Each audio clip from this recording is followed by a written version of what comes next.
ಶಾಪ ಕೊಟ್ಲು. ಹ್ಮ್ ಅವಳಿಗೆ ದ್ವೇಷ ಇದ್ದದ್ದು ಇವನ ಮೇಲೆ, ರಾಜ ಒಡೆಯರ್ ಮೇಲೆ ಬೇಜಾರಿದ್ದದ್ದು. ಹ್ಮ್ ರಾಜ ಒಡೆಯವ್ರಿಗೆ ನಿನ್ನ ಮನೆ ಹಾಳಾಗಿ ಹೋಗ್ಲಿ ಅಂತ ವೈಭವ. ಹ್ಮ್ ತಲಕಾಡು ಏನು ಮಾಡಿತ್ತು, ಮಾಲಂಗಿ ಏನು ಮಾಡಿತ್ತು, ಅದಕ್ಕೆ ಯಾಕೆ ಶಾಪ ಕೊಟ್ಲು?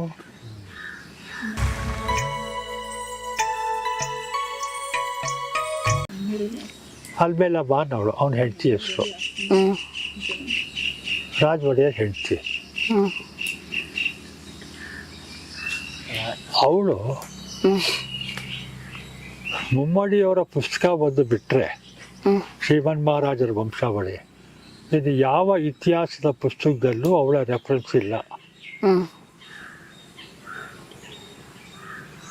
ಇಲ್ಲ, ಅದು ಇಲ್ಲದ ಹೆಣ್ಣು ಕೊಟ್ಟ ಶಾಪ ನಿಜ ಆಗಿದೆ ಅನ್ನೋ ಭ್ರಮೆಯಲ್ಲಿ ಮೈಸೂರು ಅರಸರು ಇದ್ದಾರೆ.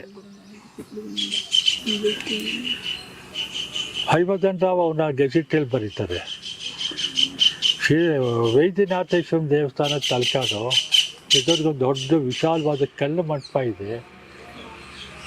ಇದೇನು ಅಂದರೆ ಈ ಕಲ್ಲು ಮಂಟಪ ಅಲ್ಮೇಲಮ್ಮ ಸಮಾಧಿ ಸಹ ಅಂತ ಕೆಲವರು ಹೇಳ್ತಾರಂತೆ.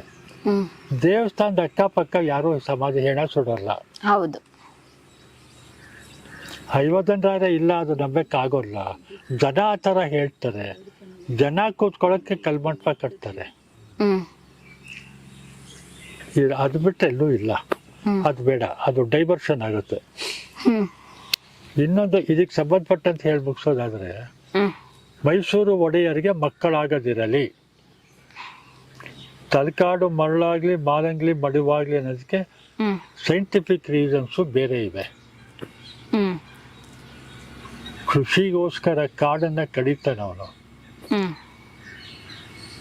ಯಾರೋ ಮಾಧವ ಅನ್ನೋನು, ತಲಕಾಡ್ನವನು, ಹ್ಮ್ ವಿಜಯನಗರದಲ್ಲಿ ಮಂತ್ರಿಯಾಗಿದ್ದ. ಹ್ಮ್ 1390 ಸಮಯದಲ್ಲಿ ಹ್ಮ್ ತನ್ನ ಊರು ಕೃಷಿಗೆ ಅನುಕೂಲ ಆಗಲಿ ಅಂತ ಕಾಡು ಕಳೀತಾನೆ. ಹ್ಮ್ ಪೂರ್ತಿ ಕಡಿಯಲ್ಲ, ಅರ್ಧ ಕಳೀತಾನೆ. ಹ್ಮ್ ಹೊಳೆ ಈ ಕಡೆ ಇರೋದು. ಗಾಳಿ ಬೀಸಿದಾಗ ಮರಳು, ಟೌನಲ್ಲಿ ಮರಗಳಿದ್ವು, ಅಲ್ಲಿ ಮರಳು ತಳೆಯುತ್ತೆ. ತಲಕಾಡು ನ್ಯೂ ಟೌನ್ ಅಂತ ಕಟ್ಟಿ ಎಕ್ಸ್ಟೆನ್ಷನ್ ಕಟ್ಟಿರಲ್ಲ, ಅಲ್ಲಿ ಮರಳಿಲ್ಲ. ಹ್ಮ್ ಎಲ್ಲಿ ಮರ ಜಾಸ್ತಿ ಇವೆ ಅಲ್ಲಿ ಮಾತ್ರ ಮರಳಿದೆ. ಅದೇನ ಅದು ಬಿಟ್ಬಿಟ್ಟ.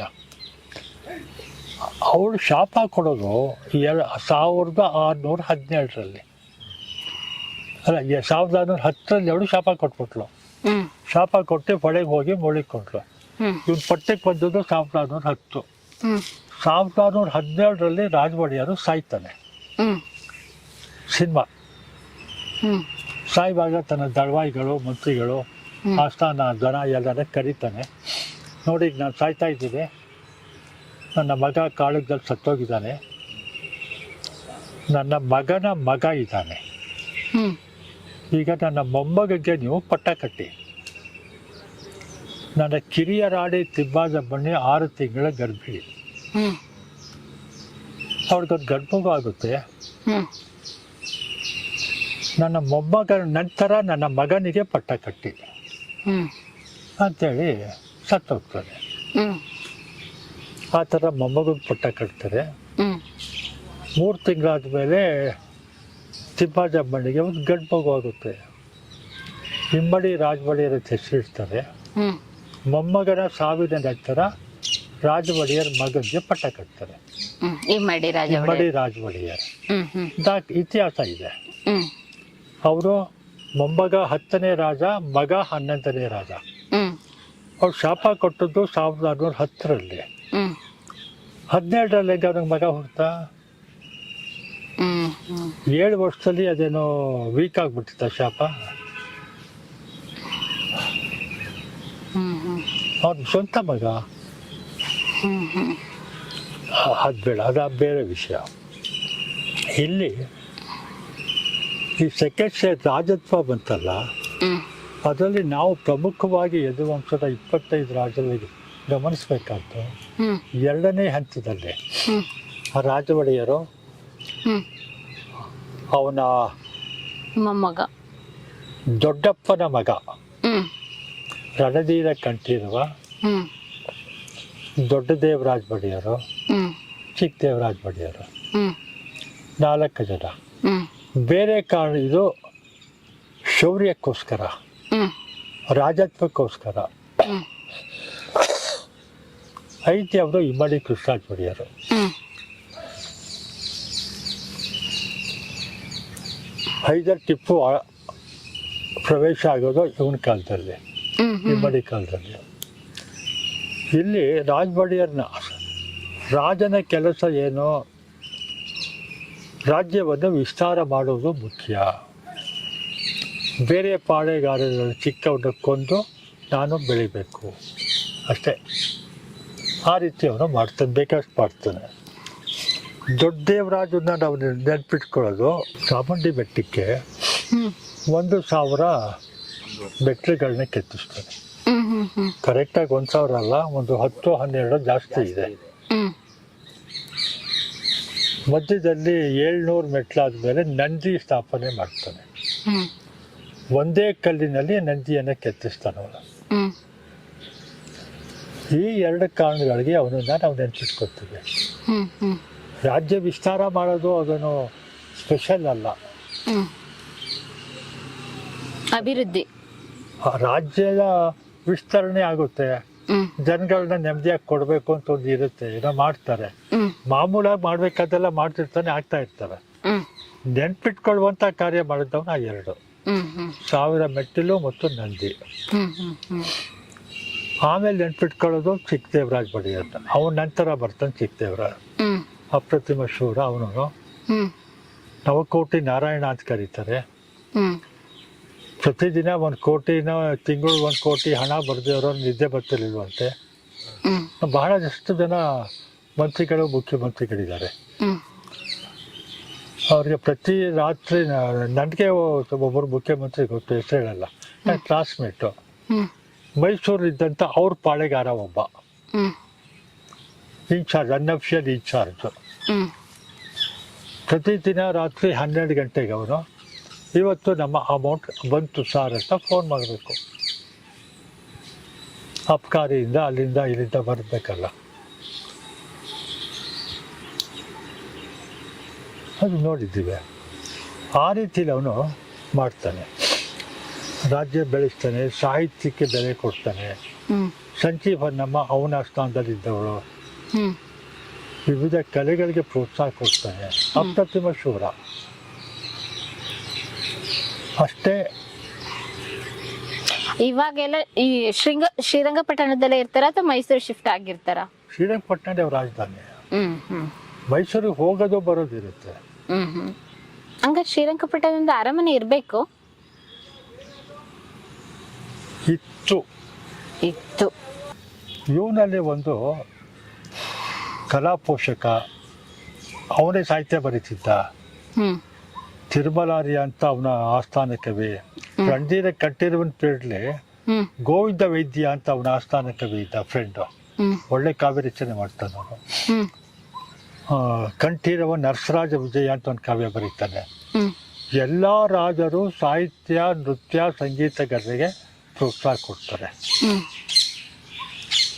ಎಲ್ಲ ರಾಜರು 14, 15, 13, 14ನೇ ವಯಸ್ಸಿನಲ್ಲಿ ಸತ್ತು ಹೋಗುವಂಥ ಬಾಲಕರನ್ನು ಬಿಟ್ಟರೆ. ಹ್ಮ್ ಎಲ್ಲರೂ ರಸಿಕ ಶಿರೋಮಣಿಗಳು. ಹ್ಮ್ ಏಕಪತ್ನಿ ವ್ರತಸ್ಥರು ಒಬ್ಬರೂ ಇಲ್ಲ. ಹ್ಮ್ ಕನಿಷ್ಠ ಅಧಿಕೃತವಾಗಿ 5 ಜನ ಪತ್ನಿಯರು ಇರ್ತಾರೆ. ಹ್ಮ್ ರಣದೇವಿಗೆ 800 ಚಿಲ್ಲರೆ ಇದ್ರು ಅಂತ ಹೇಳ್ತಾರೆ, ಗೊತ್ತಿಲ್ಲ. 800. ಮಹಾನ್ ಪೈಲ್ವಾನ ರಣಧೀರ. ಹ್ಮ್ ಜಿ.ವಿ. ಅಯ್ಯರ್ ಸಿನಿಮಾನು ತೆಗ್ದಿದ್ರಲ್ಲ, ರಾಜ್ಕುಮಾರ್ ಹಾಕೊಂಡು. ಹ್ಮ್ ರಣಧೀರದ್ದು ಒಂದು ನೆನ್ಪಿಟ್ಕೋಬೇಕಾದ್ದೇನಂದ್ರೆ, ಹ್ಮ್ ಸಮಗ್ರ ಭಾರತದಲ್ಲೇ ಒಂದು ಅದ್ಭುತವಾದ ಕೆಲಸ ಮಾಡ್ತಾನೆ. ಹ್ಮ್ ಅವನ ಪ್ರೇಯಸಿ ಅವನನ್ನು ಕೊಲೆ ಮಾಡೋದಕ್ಕೆ ಬರ್ತಾಳೆ ಒಬ್ಳು.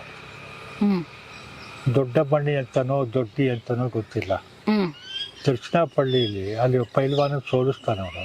ಹ್ಮ್ ತಿರುಚನಾಪಳ್ಳಿಲಿ ಒಬ್ಬ ಪೈಲ್ವಾನ ಟೋಲ್ ಗೇಟ್ ಮೇಲೆ ಗಳು ಹಾಕ್ಬಿಟ್ಟು ಅವನ ಲಂಗೋಟಿ ಕಟ್ಟಿರ್ತಾನೆ. ಹೋಗೋರು ಎಲ್ಲ ನನ್ನ ಚಡ್ಡಿ ಅಡಿಲಿ ಹೋಗಿ ಅಂತ. ಇವ್ರು ಅದನ್ನ ಕಿತ್ತಾಕ್ತಾನೆ. ಇವರು ಕಿತ್ತಾಕಿದ್ಮೇಲೆ ಆ ಪೈಲ್ವಾನ್ ಜೊತೆ ರಾಜನ ಸಮ್ಮುಖದಲ್ಲಿ, ಜನರ ಸಮ್ಮುಖದಲ್ಲಿ ಅಖಾಡಲ್ಲಿ ಕುಸ್ತಿ ಮಾಡಬೇಕು. ಕುಸ್ತಿ ಅರೇಂಜ್ ಮಾಡ್ತಾರೆ. ಇವನು ಸೊಂಟದಲ್ಲಿ ಒಂದು ಸೊಂಟ ಪಟ್ಟಿಲಿ ಒಳಗೆ ಎಲಾಸ್ಟಿಕ್ ಕತ್ತಿ ಇರುತ್ತೆ. ನಿಮ್ಚ ಅಂತ ಕರೀತಾರೆ. ನಿಮ್ಚ ವಿಜಯ ನರಸಿಂಹ ಅಂತಾನೆ ಕರೀತಾರೆ. ಯಾವುದೋ ಒಂದು ಪಟ್ಟಾಕೋ ಸಂದರ್ಭದಲ್ಲಿ ಅವ್ರು ತಪ್ಕೊಂಡೇನೋ ಮಾಡಿ ಕತ್ತಿ ಎಳೆದು ಸೊಂಟ ಕತ್ತಿಸ್ಬಿಟ್ಟಿದ್ದಾರೆ. ಹೊಡ್ಕೊಟ್ಬಿಟ್ಬಿಟ್ಟ. ಅವನು ನಿಂತ, ಇವನು ನಿಂತ. ರಾಜ ಯಾಕೆ ನಿಂತ ಕುಸ್ತಿ ಮಾಡ್ರೋ ಅಂತ. ಇವನು ಕುಸ್ತಿ ಮಾಡಲ್ಲ. ಅವನ ಎದೆನೇ ನುಗ್ತಾನೆ ಅಷ್ಟೇ ಬೆರಳಲ್ಲಿ. ಸೊಂಟದಿಂದ ಮೇಲೆ ಕಟ್ಟಾಗಿತ್ತಲ್ಲ, ಬಿದ್ದಾಯ್ತು. ಕೂಗಾಟ ಶುರು ಆಗುತ್ತೆ. ನೀನು ವಾಪಸ್ ಬರ್ತಾನೆ, ಕದ್ದು ಬಂದ್ಬಿಡ್ತಾನೆ. ಆ ರಾಜ ಗೌಮಾರ ಆಯ್ತಲ್ಲ, ಯಾವುದೋ ಪರದೇಶಿ ರಾಜ ಬಂದು ನಮ್ಮ ಪೈಲ್ವಾನು ಸಾಯಿಸ್ತಾ, ಸೋರಿಸ್ಲಿಲ್ಲ, ಸಾಯಿಸ್ತಾ, ಮೋಸ್ಲಿಲ್ಲ. ಅವ್ನಿಗೆ ಕ್ಲಾಸ್ ತಗೊಂಡ್ರು, ಹೋಗಿ ಅವ್ನು ಕೊಲ್ರು ಅಂತ ಒಂದೆರಡು ಜನ ಪೈಲ್ವಾನ್ಗಳು ಕಳಿಸ್ತಾನೆ. ಜೊತೆಗೆ ಇವತ್ತು ಹನಿ ಟ್ರ್ಯಾಪ್ ಅಂತೀವಲ್ಲ, ಅವತ್ತು ಇತ್ತು ಹನಿ ಟ್ರ್ಯಾಪು. ಒಂದು ಹುಡುಗಿನೂ ಕಳಿಸ್ತಾನೆ. ಅವನ ಪೈಲ್ವಾನ್ಗಳನ್ನೆಲ್ಲ ಕೊಲ್ತಾನೆ. ಗೊತ್ತಾದ್ಮೇಲೆ ಒಬ್ಬನ್ನ ಮಾತ್ರ ಉಳಿಸಿ, ತಲೆ ಬೋಡಿಸಿ, ಕತ್ತೆ ಮೇಲೆ ತಿರುಗು ಮುರುಗ ಕೂರಿಸಿ ಅವ್ನು ಊರಿಗೆ ಓಡಿಸ್ತಾನೆ. ನೀನು ಯಾಕೆ ಕಳಿಸ್ತಾ ಇದ್ದೀನಿ ಅಂದರೆ, ನಿಮ್ಮ ರಾಜಗೆ ಹೇಳೋ, ಮೈಸೂರು ರಾಜರ ಬಗ್ಗೆ ನೀನು ಯಾವುದು ತರಲೆ ಮಾಡಕ್ಕೆ ಬಂದರೆ ಎಲ್ರಿಗೂ ಇದೇ ಕತೆ ಆಗುತ್ತೆ ಅಂತ ಎಚ್ಚರಿಕೆ ಕೊಡು ಅಂತ ಅವ್ನು ಕಳಿಸ್ತಾನೆ. ಹನಿ ಟ್ರ್ಯಾಪ್ ಮಾಡಕ್ಕೆ ಬಂದಿದ್ದವಳು ಅವಳೇ ಟ್ರ್ಯಾಪ್ ಆಗಿಬಿಡ್ತಾಳೆ. ಅವನ ಅತ್ಯಂತ ಹೃದಯದ ಹತ್ತಿರದ ಪ್ರೇಯಸಿ ಆಗ್ತಾಳೆ. ರಾಣಿನೋ ಪ್ರೇಯಸಿಯೋ ಗೊತ್ತಿಲ್ಲ. ಅವಳ ಹೆಸರಿನಲ್ಲಿ ಪಶ್ಚಿಮ ವಾಹಿನಿಲಿ ಬಂಗಾರದೊಡ್ಡಿ ಅಣೆಕಟ್ಟೆ ಅಂತ ಒಂದು ಅಣೆಕಟ್ಟೆ ಇದೆ. ಅಣೆಕಟ್ಟೆ ಅಂದರೆ ಇವತ್ತಿನ ದೃಷ್ಟಿ ಅದು ಚೆಕ್ ಡ್ಯಾಮ್. 8 ಅಡಿ 10 ಅಡಿ 15 ಅಡಿ ಇರುವಂಥ ಚೆಕ್ ಡ್ಯಾಮ್ ಅಣೆಕಟ್ಟೆ. ಆ ಅಣೆಕಟ್ಟೆಗೆ ಅವಳ ಹೆಸರಿಡ್ತಾನೆ, ಬಂಗಾರದೊಡ್ಡಿ ಅಣೆಕಟ್ಟೆ ಅಂತ. ಅವಳೇ ನನ್ನ ಹೆಸರು ಇರುವಂಗೆ ಜನಗಳಿಗೆ ಅನುಕೂಲ ಆಗ ಕಟ್ಟು ಅಂತ ಹೇಳಿದ್ಲು. ನಿನ್ನ ಹೃದಯ ಗೆದ್ದಿದ್ದ ಕಡೆ ನಿಂಗೊಂದು ಒಳ್ಳೆ ಕೆಲಸ ಮಾಡೋಣ, ನಿನ್ನ ಹೆಸರು ಕಟ್ತೀನಿ ಅಂತ ಇವನೇ ಕಟ್ಟೋದು ಗೊತ್ತಿಲ್ಲ. ಹನಿ ಟ್ರ್ಯಾಪ್ ಮಾಡೋಕ್ಕೆ ಬಂದವಳು ಅದ್ಭುತವಾದ ಪ್ರೇಯಸಿಯಾಗಿ ನೆನಪಲ್ಲಿದ್ದಾಳೆ. ಅದರ ಸ್ಪೆಷಾಲಿಟಿ 2 ಇವೆ ಬಂಗಾರದೊಡ್ಡಿದು. ಅಲ್ಲಿಂದ ಒಂದು ಸ್ವಲ್ಪ ಮುಂದಕ್ಕೆ ಹೋದರೆ ಪಶ್ಚಿಮ ವಾಹಿನಿಲಿ ರಸ್ತೆ ಕೆಳಗಡೆ ನದಿ ಹರಿಯುತ್ತೆ, ಮೇಲೆ ರಸ್ತೆ ಹೋಗುತ್ತೆ, ಶ್ರೀರಂಗಪಟ್ಟಣ ಟೌನು ಬೆಂಗಳೂರಿಗೆ ಹೋಗೋದು. ಈ 2ರ ಮಧ್ಯ ಕಾಲುವೆ ಇದೆ.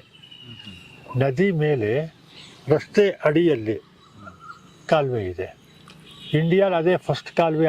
ಆ ಟೆಕ್ನಿಕ್ ಇರೋದು. ಆ ಕಾಲುವೆ 3 ಭಾಗ ಆಗಿ ಶ್ರೀರಂಗಪಟ್ಟಣ ಟೌನ್ ಒಳಗೊಂದು ಹೋಗುತ್ತೆ ಕುಡಿಯೋ ನೀರು ಕೊಡೋಕ್ಕೆ, ಗಂಜಾಮ್ಗೆ ಇನ್ನೊಂದು ಕಾಲುವೆ ಹೋಗುತ್ತೆ, ಇನ್ನೊಂದು ಕೃಷಿಗೆ ಹೋಗುತ್ತೆ.